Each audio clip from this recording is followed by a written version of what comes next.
Ayun, last day na tayo ng registration of candidates for the President of the Philippines.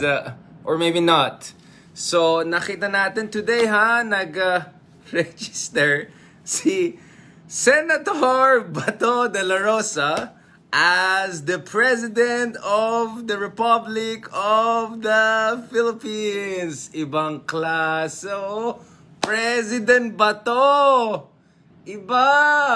Tayo lang magkakaroon ng if ever, Incredible Hulky, As our President, ibang klase yun. That was an interesting script, Actually, kagabi inisip ko, ano naman ang magiging script ng kabila?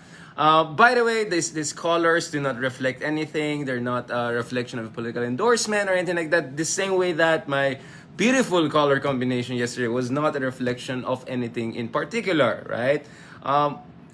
Kumbaga, ang conviction ay walang kulay, no? If you have good convictions, you have good convictions. Anyways, alright. Wala, napansin ko lang magandang gamitin yung mga green color naman. I mean, after all, I used to teach in LaSalle, no? I love the color of green. It's a beautiful and great color, no? Even if some people na parang, are using it. But anyways, let's not go there. Well, Bato de la Rosa as the President of the Philippines. Alam na yan. Alam na natin mangyayari dito. So, PDP laban, meron na Bongo, meron na Bato. Aba, okay yung team natin dyan, alam niya na, diba? Bongo, Bato. So, is this gonna be the final lineup of PDP laban? Ito yung sinasabi ko Nung 2015, nung ganyan mga antics and scripts si Pangulong Duterte, medyo fresh pa yung script na gano'n. Parang yun, di ba? Talagang hindi siya tatakbo siya. So talaga there was genuine curiosity na talagang maging plan ni Pangulong Duterte noon, no? Pero now, alam na natin yung mga ganyan moves. Mga ganyan moves talaga. Naniniwala ba kayo na talagang Bato ang magiging presidential candidate ni Pangulong Duterte? Promise? Talagang naniniwala kayo? So, safe naman si Senator Bato, di ba? He just won back in 2019. So, regardless of what happens, he's still gonna be a senator, no? But, that doesn't necessarily mean that he's just gonna, throw himself into the race na, I'm not very sure about that. He was not even, anong number siya sa Bongo is actually much more competitive for that position, including for the Senate, than Bato. So Bato being there really is raising the possibility that there will be a substitution candidate by next month. But remember, I'm not an election lawyer, so we have to still have further discussions on that. But as far as I know, you have to be from the same party. And as far as I know, yung hukbong nila, HNP nila, Sara, is not a national party. So let's see if there's going to be some mergers, alliances, and then let's see how COMELEC will rule on that, or whether Sara will suddenly join PDP laban. Let's see. So, pwede natin mag-contact trace yung mga ganito mga political moves, ng ating mga kandidato to know if they'll potentially be a substitution move next month. But, honestly, I mean, it looks like almost 100% sure na magkakaroon na some sort of substitution by next month. But the thing is this, what's the point na magpa-substitution and all of that kung alam naman ng lahat ng tao yung mga ganyan, alam ng tao yung script na yan So, you see, in warfare, as in politics, the element of surprise is huge, right? So, if you look at major wars throughout history, pwede natin pag-usapan yan, surprise element is huge. Whether during Second World War, yung blitzkrieg attacks ng mga Aleman, whether yung mga ginawa ni Napoleon during the Napoleonic Wars, whether yung mga ancient wars, during the Persian Greek Wars, yung element of surprise is extremely important. And that's exactly what is lacking now. Because everyone is already parang baked in na dun sa calculation ng lahat ng candidates na Sara Duterte will almost, it's very likely that Sara Duterte will do some substitution move next month.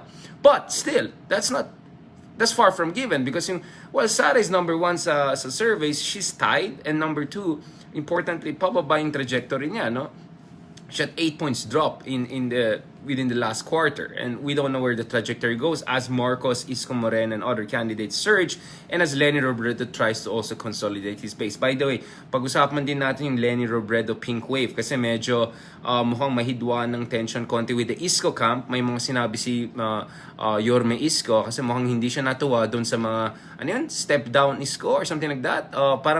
Parang binubuli ata nung iba si Isko na pinapaano siya pinapatakbo na lang siyang VP. But I mean, that guy already made a decision. Come on, respect the guy. Kaya nga sabi ni Isko, di ba? May karapatan siya to choose what he wants to run for. Now, kung hindi kayo believe sa kanya, then don't vote for him. Pero wag naman yung ibubuli niyo siya nag-file na siya. Magso-substitute candidate si Isko for opposition. Magdo-Duterte moves kayo? Diyan sa opposition? Wag naman ganon, di ba? Well, later on, pwede yung pag-usapan. Kung talaga mas malakas yung isa sa kanyang dalawa, then you can do some sort of smart voting or tactical voting comes February, March. No one is stopping you from there. But let's get back again dito sa issue na yan. So first is the element of surprise. The element of surprise is extremely important in warfare and in politics because hindi handa yung kalaban mo. So once you bring in the element of surprise, sira yung calculations nila. So they're flustered at pwede mong gamitin i-exploit yun. In war, you can use that to completely annihilate your enemy, right? But there's no element of surprise because everyone is already preparing for some substitution move in November, right?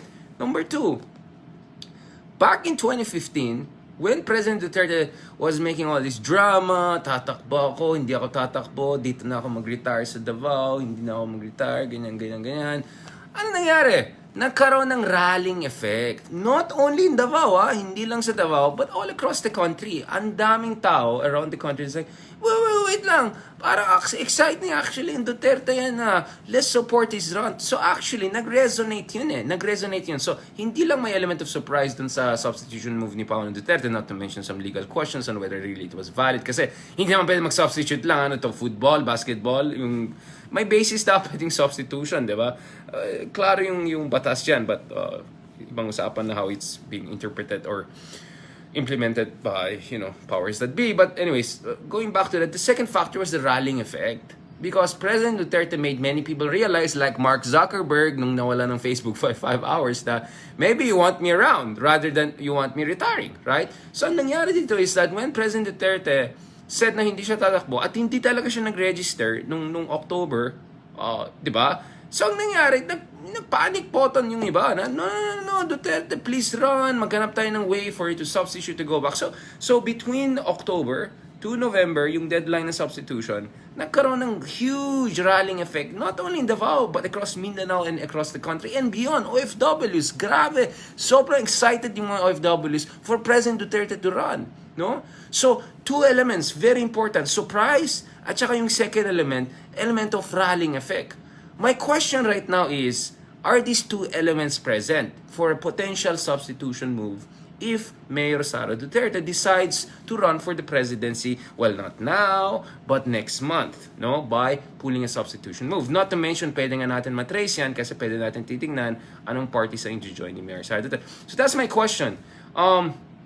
So whether Mayor Sara Duterte joins the race or not, I think the two elements that were there when President Duterte was running for the presidency back in 2015, parang hindi nandun.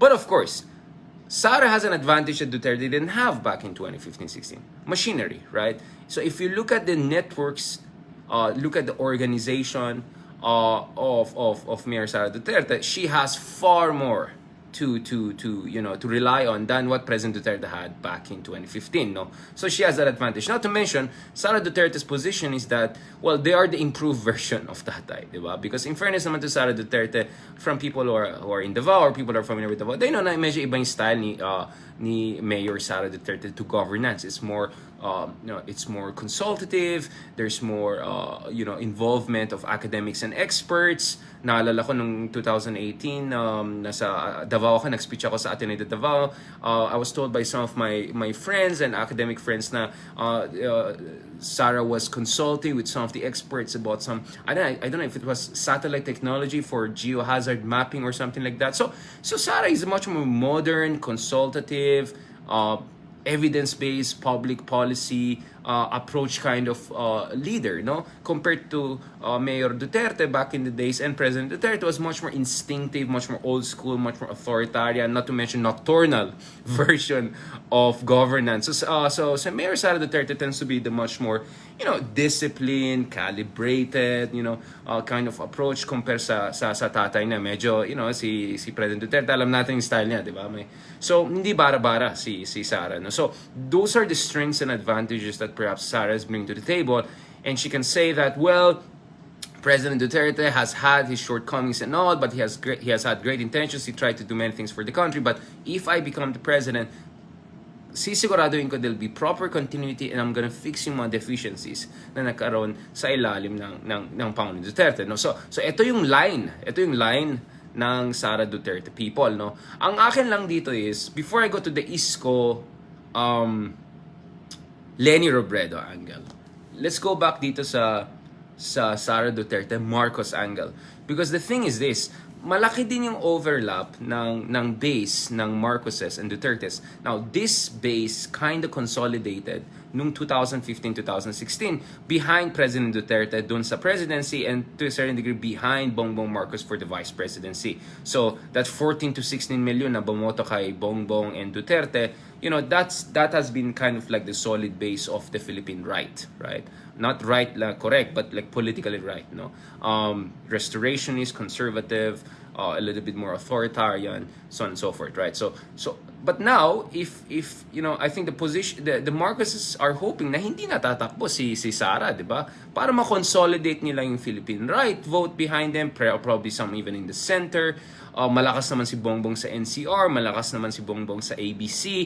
Hindi siya ganun kalakas sa Mindanao. So if Sara supports her in Mindanao, he can pick up some number in Mindanao. So easily Bongbong can push up his numbers to 20-30% or even above, no? Closer to what President Duterte got in the last elections, 16 million or plus, no?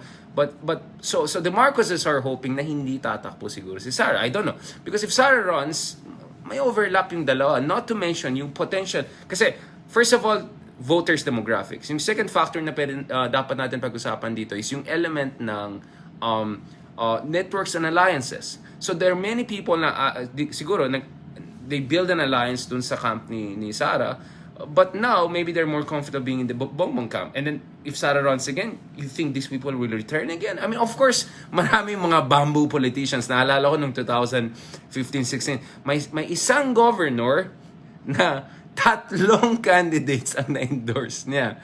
So nung una, si ganyan. Tapos later, yung isa. And then nung patapos ng elections, alam niya na sino manalo, bigla kay tatay na siya. So, of course, yung mga LGUs na iba dyan, yung mga ibang, especially yung mga ibang trapo dyan, not all LGUs are trapo, but some of the more trapo versions, they're gonna shift their alliances. But for now, mukhang the wind is blowing more in the direction of the Marcoses in terms of consolidating yung 14-16 million votes last elections, and of course yung mga tao na nadagdag dyan, no, in terms of the right vote, no, right side of the political spectrum vote, no. Now, so that's what I'm saying, like, even if Sara were to run next month, already baked in yan sa calculation ng iba, and I think it's really the Marcoses who are gonna hope that that will not happen. And if Bato runs, then masaya yan. Let's look forward to presidential debates with Bato there. Kasi naalala niyo yung Senate debate ni si Bato, nag-ano na doon. Panoorin niyo yung CNN Philippines ba yan? Yung sa UST ba yan? Yung debate ng Senate, si Bato. Yan, tingnan natin. So maging exciting.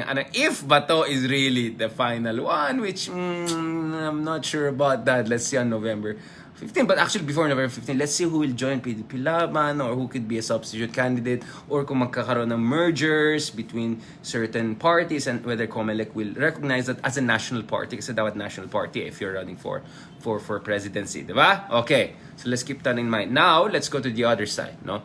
Let's go to the other side, and that's the side of the alternative opposition, whatever you want to call it. Mukhang pressure is increasing on Yorme to drop out, which is not gonna happen. That's just not how Yorme works, right? At ano yun, magsa-substitute candidate yung kabila. I mean, it's like Yorme will run for vice president. And put it this way, the vice presidential race is really hard. Baka mas mahirap pa nga yung VP race kasi yung presidential race. Kasi meron ka nga Tito Soto. Nako po, Itbulaga. I mean, Ang lakas ng following ni Tito Soto, not to mention he has been Senate President. Matagal na siya nasa politika, no? So, Tito Soto is already the frontrunner doon, no? 11 points ahead of the number 2, which is President Duterte, and the other ones na statistically tied. So, double digit na yung lead ni, ni Soto. Tapos, meron ka pang Bongo. And I won't be surprised that Bongo may indeed really be the final candidate for the vice presidency indeed, no? Or maybe Bongo will move up to the presidency, Bato will drop out. Let's see, but I'm sure President Duterte will try to have someone from their camp na relatively strong, if not their strongest, to be there in the VP race. It could be Sara, it could be still Bongo, right? Let's see. Or, I don't know kung magsiswitch yung dalawa, but let's see, no? So, meron ka pang Duterte candidate dun sa VP. So, may Soto ka nga, may Duterte candidate ka pa. Ang hirap nun. Ang hirap kalabanin nun. So, I think the VP race will be very hard. And so, parang, the stakes are not as high, and then the race is actually potentially even harder. Why would Isko run for that? Mas malaki pa nga yung chance ni Isko as a president. I think if you look at trajectory, etc. And I think the hope of Isko is that, I think the Isko clan was hoping that Lenny will not run. And nakita natin, nagkaroon ng rallying effect talaga. Now, let's not get delusional, just because you have good numbers, just because nagtatrending ka on Twitter or something like that. I think nagtrending din ako before on Twitter for some blank column I wrote or something like that. But that doesn't mean that you have strength on the ground necessarily. You see, there are three kinds of war pagdating sa elections. There's the air war. Ito yung mga nagtatext na mga media and all pa mamaya. Ito yung mga sorry, nasabaw ko dun sa interview with CNN. I had to give some overview of the elections and all of that. No, ito yung so first of all, you have the air war. Ito yung mga TV advertisement. And television, based on pulsations of the service we have seen, is still the major source of political information and in many ways influence for vast majority of Filipinos. Huwag natin kalimutan, karamihan sa atin walang access to sa stable internet. And some of us who thought we have access to stable internet, sometimes biglang, boom, nawala yung FB Live like kahapon. I don't know if it's Mark Zuckerberg or it's internet or whatever. But there's also the ground war. So yung LGU networks mo, yung branches mo na ginagawa ng party mo, yung mga block voting na meron ka, yung mga negotiated voting with some of the LGU groups. So marami tayong mga block voting, no? Hindi lang on the level of religious groups, but also on the level of certain provinces and peripheries of the countries. Kung sinabi ni governor or mayor, ito yung bobotohin nyo, it's highly likely that a significant, not all, but a significant majority, or at least a majority will vote along those lines, no? So that's the ground war, no? That's the ground war. Dapat may presence ka on the ground. You're building networks with the LGUs, with the warlords, with, lahat nandyan, di ba? But the third one is the social media war, no? The Sockmet war. So you have to be strong on all three fronts. Now, it's in fairness, mukhang the Sockmet war, medyo nag-flex ng muscle ang mga pink. The pink wave, no? Ano ba? Fuchsia? Rosas? Yan, Rosas. Medyo nag-flex ng muscle ang mga Rosas. Oh, flex naman dyan, mga Lenny people. Excited kayo, no? Yes. So, nag-rebranding talaga, no? Nakita niyo yung script ng mga trolls? Yung may itlog, tapos pink yung labas na itlog, tapos sa loob, yellow. Naku po, may script na sila. Yan, nakahanap sila ng script. Wala na. Hindi na mag-ano yan. Wala na yan. But anyways, so yun, nasan ba tayo? So I think the pink wave has made some strong statement pagdating sa online capability. Medyo nag-flex ng muscle, no? Medyo nag-flex ng triceps dyan. Hindi niyo makikita kasi naka-coat ako eh. Wag tayo dyan. So medyo nag-flex, but, the question is, what is going to be the ground network of Leni Robredo? Do they have the budget? Do they have the donors? Do they have the machinery? No? Can they run the advertisements in big media network and reach out to the people? So in fairness, I think Leni has done some of the adjustments that people were suggesting. So one of them is some rebranding, some new narratives. So nakita natin a more progressive, more assertive version of liberal democratic politics na wala dun sa Liberal Party and all of that. So the whole pink thing, kind of like the fire was there, definitely. The fire was there, and that was very interesting. In fact, I said nga the fire is there in Leni, and we saw that fire after all these years. Ito, bumalik na naman ulit. Kasi panoorin nyo yung documentary na Kingmaker, yung in-interview si Leni na talagang decidido siya talunin si mga Marcoses. Well, she pulled it off, right? Over and over again when it was challenged in the Supreme Court. And now she's gonna show that fire for the presidency, even a more high stakes kind of a dispute, no, contestation or race, no. But yun nga we still have to see in terms of alliances on the ground, and this is where magkakaroon ng problema. You see, ang nangyari sa 2016 was yung medyo center left vote ay na-split sa dalawang candidate, Poe and Mar, and that split, the fault lines from that, the fissures from that are still echoing and reverberating throughout the years. And my fear is, ang mangyari dito is, the Mar-Poe situation will be replicated this time. I mean, my fear is if you support, of course, the opposition, for instance, right? And I think, or my fear is that these two will get very ugly against each other. The same way like Poe supporters and Mar supporters got very ugly against each other in the last elections and throughout the years. We might get a similar situation between Isko and Lenny. I saw medyo may mga salty na statements si Yorme, but I could see also where he's coming from. Medyo frustrated siya, like respect naman sa kanya. By the way, Yorme is doing quite well in the surveys. He's doing well in NCR, and hindi naman siya yung popularity guy lang. In fairness to Yorme naman, I mean, may mga achievements naman siya. He can show something for the rhetoric and the messaging and all over the past few years. So let's see about that. No, so let's see. But yun nga, it could get ugly, and I think something, you know, the opposition, whatever, those people who don't want the Marcoses or Sara to win, they have to do something about this, because this Isko, Lenny, yung etong hidwaan na yan, pwedeng lumalayan eh. Pwedeng lumalayan. And at the end of the day, let's not forget, you only need to get more votes than everyone else to become the next president. And in crowded field, Bongbong Marcos can become the president by just getting 25-30% of the vote. Or a little bit higher than that, depending on whether Sara will join the race or not. No? So that's why you have to keep that in mind. And for the opposition, at some point, they have to rally behind their best bet. Not their number one bet per se, but their best bet. Maybe not their Tesla, but maybe their Prius, right? Or Benz, not maybe their Benz, maybe their Ford. Whatever metaphor or simile what you want to use there, okay? So tough choices are gonna come. But for the meantime, I think medyo dapat siguraduhin ng mga ibang camps. So the Marcoses and the Dutertes are gonna have some conversations to make. Isko camp and Lenny camp, they have to make some conversations there and make sure they don't get into a kind of a distracting war among themselves, factional war. And then, of course, Pacquiao is running his own show. I think the game plan of Pacquiao is win the vote of the poorest Filipinos. Yung mga ABC, taga Manila, kung ayaw niya sa akin, di kayo believe sa akin, so be it. I'm gonna go there for the masa. I'm gonna use my resources, my networks, my name recall, my background, my narrative, my rags to reach story, and all of that to go there and say, I'm gonna fight against corruption, I'm gonna help the Filipino people, I'm gonna make the country better. So now, okay. So I have to get out soon. All right, because I have to do some media interview about itong last day ng officially, at least initially, yung candidacy registration. But we won't know until November, especially with President Bato move. Medyo may sense tayo what could happen in November, right? All right, thank you very much. Are there some questions before I leave? May magsabi, Isko is the best choice. Yung iba naman ito na, tumatawag na sila. Secret candidate of, wag naman tayo ganoon. Isko is his own guy. Alright? He may have been nice with ERAP one day, back in the days, or nice with Duterte back in the day, but the guy has his own vision, and it has his own approach. He's not for EJK, he's not against US, he's not pro-China, so on and so forth. So let's be very clear about some of those things, right? Okay. Maraming salamat. Thank you very much. Sorry, I have to answer because the media and all of them are kind of trying to, ito na. Back tayo sa day job natin, no? Okay, maraming salamat. Thank you very much. And please continue to support us. We're gonna have more of this analysis in the coming days and weeks.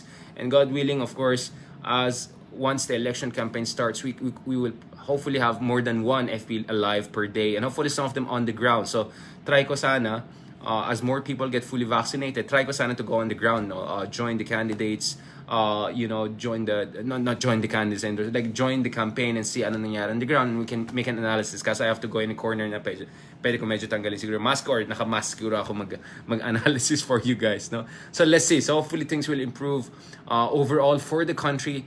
Pero sige, let me end on this note. Excited ako. I have a kind of good feeling about these elections. I can say that. I really have. I'm the last person to be naive, right? Believe me, my job is to analyze South China Sea, China, geopolitics, all this Game of Thrones reality situations we are facing. But still, my sense, I have a good sense about the coming elections. I know that the Filipino people can make the right choice. We are not perfect, but we can make the right choice and we can choose the best possible future for ourselves. So I trust in you. I trust that you're going to register, you're going to vote, and you're going to support your country in whichever way you want and can and should. Right? Alright, maraming salamat. Thank you very much. Tuloy-tuloy na itong discussion natin, ha? Pasensya na, get back to you soon. I just have to answer media and all of that na tumatawag ngayon. Just to clarify about some things. Siguro si Bato, President Bato siguro ang topic ngayon, no? Oh, I'm seeing all sorts of names, no? May mga, all sorts of nationality names. So mga iba-ibang channels siguro yan and media. Maraming salamat. Thank you very much and talk to you soon. God bless.